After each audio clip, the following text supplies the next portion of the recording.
Hello, everybody, and welcome to the Recruitment Curry Show. Today, we're going to be talking about the most exciting topic that both Mac and I we've been waiting for almost 2 years now to tell our story. The founders speak. Obviously, as a new entrepreneur, you go through the life of building a business from scratch, and we thought it best to share our journey with aspiring entrepreneurs and entrepreneurs in the outsourcing industry. So I got my co-founder, friend, colleague, and operations director of RPO Arena, Mac, aka Manish Narang, on the Recruitment Curry Show. Mac, over to you. A brief introduction will be of help. Thanks, Ketan. Good afternoon, everyone. So I've been associated with the outsourcing and the recruitment industry for about 2 decades now. Core expertise is lifting, shifting, and transitioning of various processes in various sectors, whether it's IT, healthcare, non-IT, everything. Uh, I have developed transitions and developed teams across various functions uh, and sectors, as I mentioned earlier. So this is a short brief about me, and in RPO, just want to we want to share, our journey of how we have reached here. So thanks, Mac, for that. And I think you've been too humble in terms of sharing your expertise. So Mac, obviously has been one of the pioneers, when it comes to the outsourcing and recruitment. And then I think over 2 decades, working hands-on. And then very few people probably know this, but he's worked on probably every aspect of the recruiting life cycle, right from inputting jobs to booking and shifts, compliance, out of hours, and then obviously to into non-healthcare space as well, and lifting and shifting processes of project size over 100, and then managing, training, developing lots of recruiting functions for companies who wanted to offshore, and then successfully transition those projects and organically grew those projects as well. So I think we can have a separate episode for talking about your experience, but that's for some other time, Mac. Yeah, So thanks, Ketan. uh, it's been an interesting journey last 2 years, isn't it, Mac? Oh yeah, it has been a fantastic journey. I would say a lot of it's not easy to become an entrepreneur, and we have learned a lot, and we have gained a lot of experience, in this journey. So people say that you can develop a business, you can build something, but believe me, it takes a lot of sweat and energy on you have to put in. As you said, you have to be hands on, you have to have that experience, you have to be working hands on to actually build it to a certain extent. Exactly, and I'm sure a lot of people actually in the Ahmedabad market where we are, and then where we are now, and then others as well would be keen to know that how did we get here in terms of starting RPO Arena, and that too Ketan Gajjar and Manish Narang. Despite having worked together for a long time in our previous life, it was interesting, isn't it, Mac? Bumping into each other into a business where we were both consulting for a short duration back, a bit before the pandemic. Just before the pandemic hit, I think it was just a month ago, I think that or a month or a half, that we met at this place where we were consulting. You're right. And and yeah, and the pandemic hit, and there we were, just clueless, thinking what to do, and thought of developing, something of our own. We've done a lot, developing big offshore industries before, so it was time for to do something for ourselves and develop something of our own. Exactly. I still remember, one of those conversations, around 15th or 20th of March. I don't remember the date exactly, but this was the first announcement of the lockdown, and then we were sort of having chai downstairs, and we discussed that, what, Ketan, what, Manish, ho gaya apna. I don't think ye chalne wala hai, and we have to think something, which Yeah. is why obviously entrepreneurship was an accident for us, isn't it? It was. it, yeah, you're right. And It then was. and then obviously we met probably once before that, and and then probably briefly over the calls we discussed that it's time to start. So it was more of a beta testing initially, of working together before we actually launched full-fledged. And actually registered RPO Arena later in the in 2020. Uh, Yeah. so it was interesting, but one of the conversations, and how we got here was that, if you look at Ahmedabad, Mac, and correct me if I'm wrong, there are what, two of the largest, and then almost 25, 30 small to medium sized RPOs at that point in time Yeah, probably right. Yeah. Yeah. in that market. Yeah. And Yeah. we were thinking that how do we sort of is there an opportunity in the market?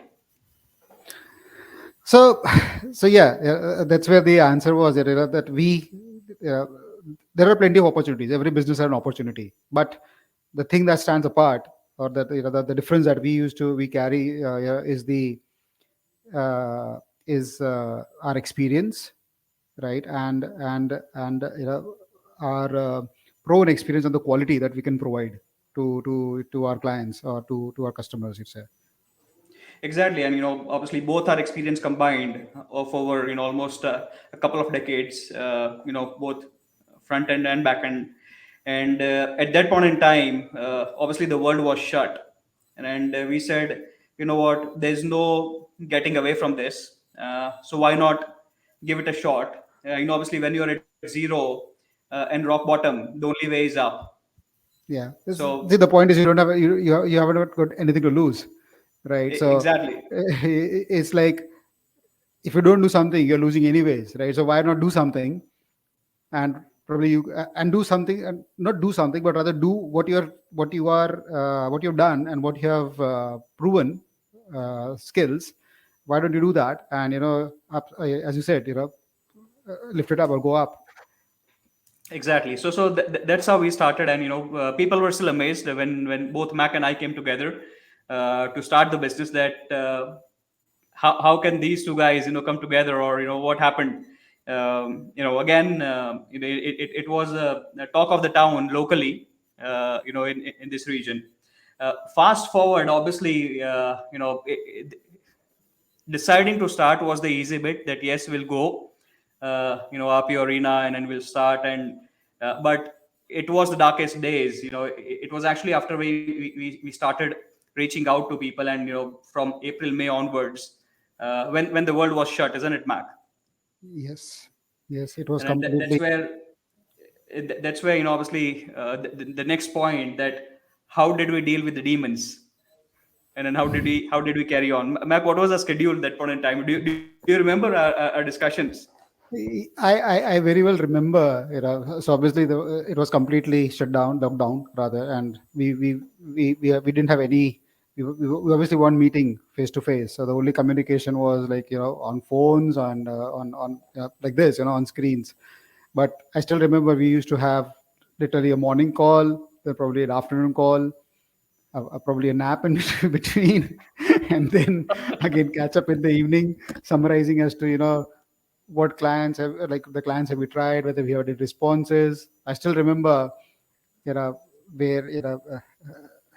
we used to be like, we are not getting any responses from clients and stuff. But the one thing that has kept us, always going, and which is common between us, is, our passion and patience that we've always, and the belief that, we can do something, right? And that's exactly what we have hold on to, or held on to. And we've come to this stage. Totally. In fact, I still remember the conversations, on my morning walks, and evening walks as well. That whenever we were permitted, during the lockdown, that okay, fine, you can do. And then the calls were like, "Mac, ab kya hoga? What will happen, man?" I reached out to like 100 leads. I've sent emails, made cold calls, because as much as experience you can have, and then when you start from scratch, uh, you're still a new entity. irrespective of who you worked for in the past. And funnily, at that point in time, Mac, as you know, the clients or the contacts that we had, were already working with other providers.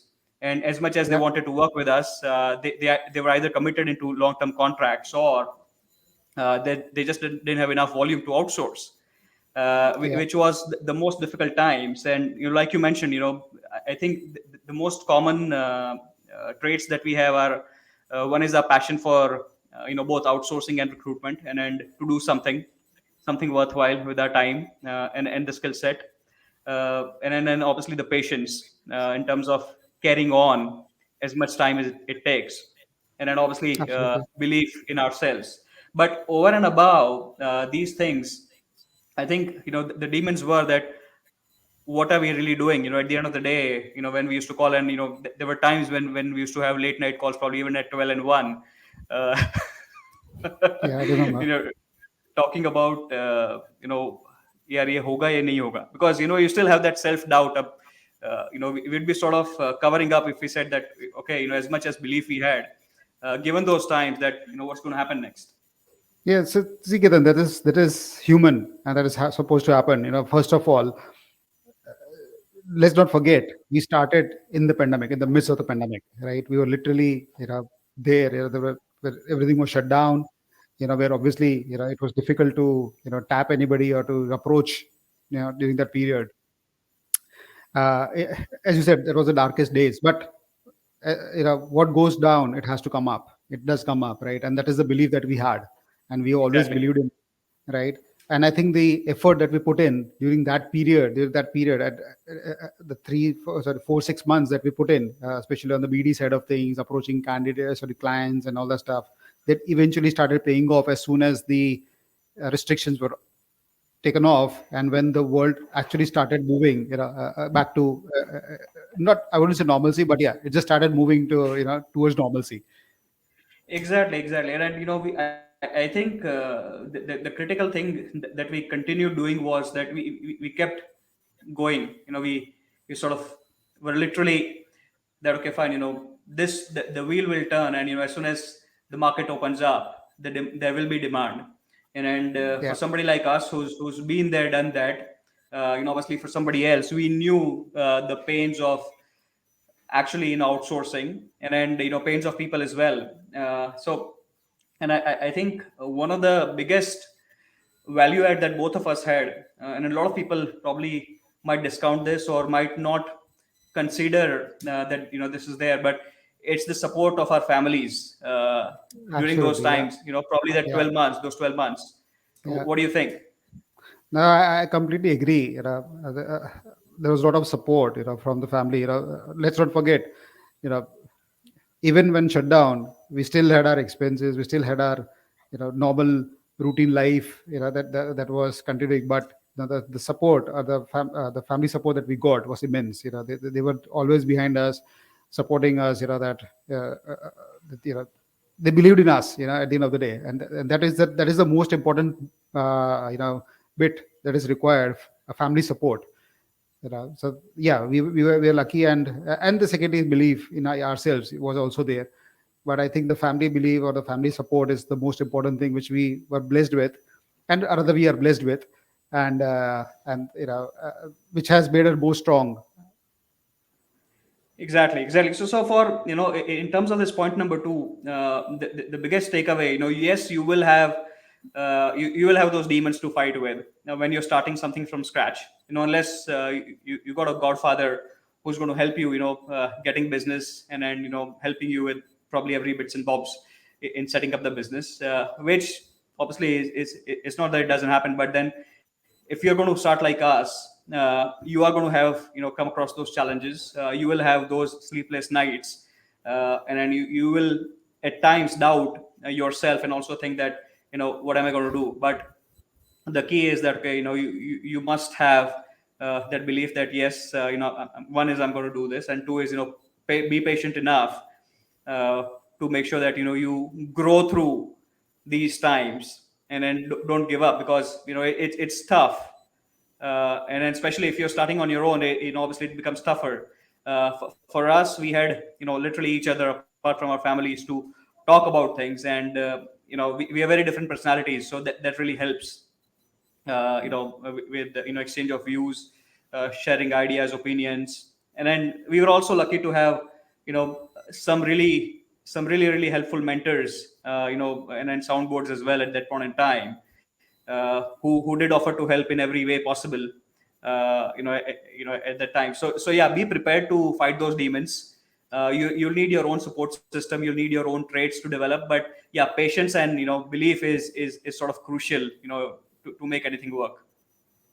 Absolutely. I completely agree.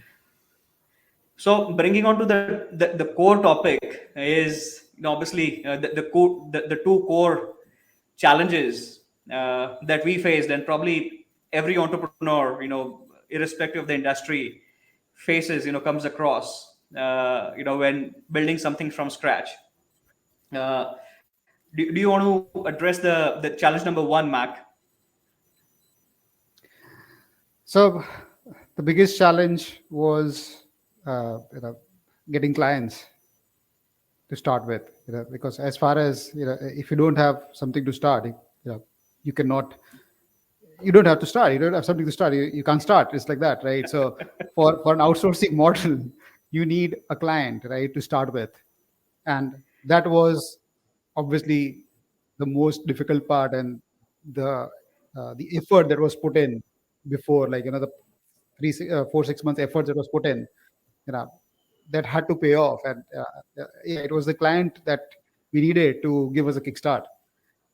Exactly, and then I think, and then even the bigger challenge from my perspective, irrespective of my contacts and background and everything, the world was shut, and getting business in those times was difficult. I still remember developing those prospects, and taking one of those calls, when the lockdown was released, was in my small car, under the tree, because we didn't have an Under the office or a tree. place to go to call together. Yeah. And then Yeah. by ISKCON, we sort of literally took the call from there.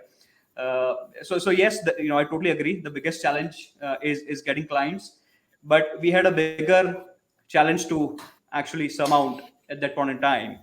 And the much bigger challenge was, yes, you can get clients, but you're an outsourcing business, and it's an recruitment, and it's a people business. So the second biggest challenge was getting people to work for, People. obviously, for those clients, and then work with us. And I think, Mac, you must highlight what channels you utilized, and obviously what questions were you asked as well at that point in time.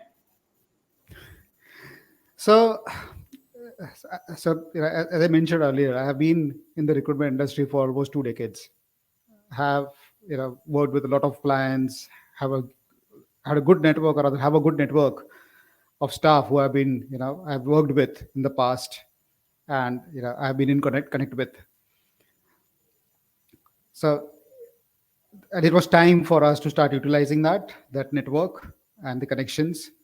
Yeah, it was difficult to get somebody on board. It's difficult for somebody to even come and just start working with, just because they know me, or they know Mac, but that doesn't work. But it is the it is more of, they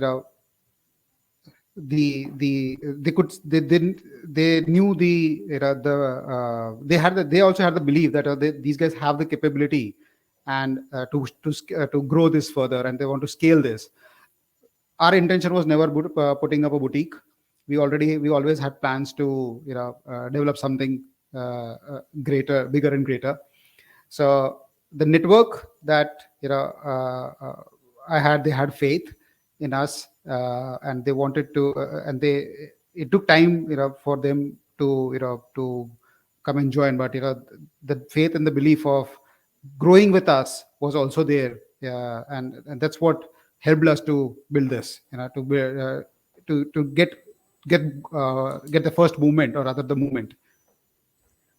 Totally, totally. But let's not forget as well that, as much as a lot of people knew us, and I knew especially you from the ops perspective in the market, when you're starting out new and as a first-time entrepreneur, people will always have those questions that, yes, Mac, yes, Ketan, we know you, we worked with you in the past on your team, but that was for a different business which was already established. What is your what's your track record? in actually developing a new business from the new scratch. That's business. one. Yeah, yeah, Two is, what's your track record of actually paying people on time? Because people work to get paid on time. And given the instances in the outsourcing industry, we've seen over the past 2 decades how many companies, have sort of launched and, gone bust even in 6 months' time. Uh, yeah, and people always have this concern because they've got families to feed. So yes, there was a great network, but people have those questions that, am I going to get paid on time? What is my career trajectory? How big are you going to get in next 3 months, 6 months, 12 months time? Are you going to remain a 10 FTE business? So there were so many questions that were asked. And okay, fine, you're saying that, okay, you will pay me best salary in the market, but then how long will you keep paying that amount? Because I don't know if your client is going to stick around or no. And I think that's where the recruitment process outsourcing market also has a sort of a downside. I would, if I were to say that it's not entirely sticky. Like if you look at accounting outsourcing or payroll, it's still a sticky market. But yeah, recruiting, even if there's a slight downside or movement in the international markets, it's directly impacted. And then so is our business. yeah. So I don't think it's only the international market, but in fact, there's a lot of effort that goes in, keeping the day-to-day operations intact. You know. So I think it's a combination of a lot of things that, especially what RPO comes across, or or RPO is an industry, they come across. Um, and yeah, you're right. Yeah, these were the and people had these questions in mind, before joining us. But as I said, they believe that because of the tenure and the experience that we carried, and we could assure them. Obviously, we did assure them, when we took them on board, that we will be taking care of themselves no matter what, because this is what we have done. This is what we want to do. There was no looking back. We can't go and do something different. The recruitment is what we've done for, as I said, 2 decades. So there's no looking back, and just grow this further. and I believe we're thankful to those people who started with us 2 years back, and they're still with us. Their faith in us was like, okay, fine, we know obviously what we're doing. So from their perspective, and they came on board, joined us initially. I remember you setting up the systems at my old apartment. And then it was still the lockdown, so you were sort of literally hand delivering those pieces to those people. Yeah, I can never forget that, because that is where it all started. The 18th or 20th December, something, when we eventually went live with one Yes. of the processes. Exactly, Uh, exactly. And then so you're setting up the remote systems,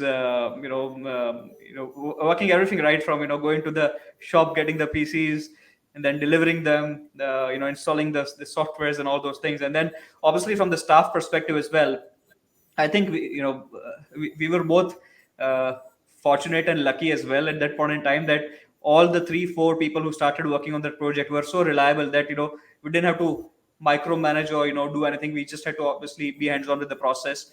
And thankful to the client as well, who sort of supported us through those times.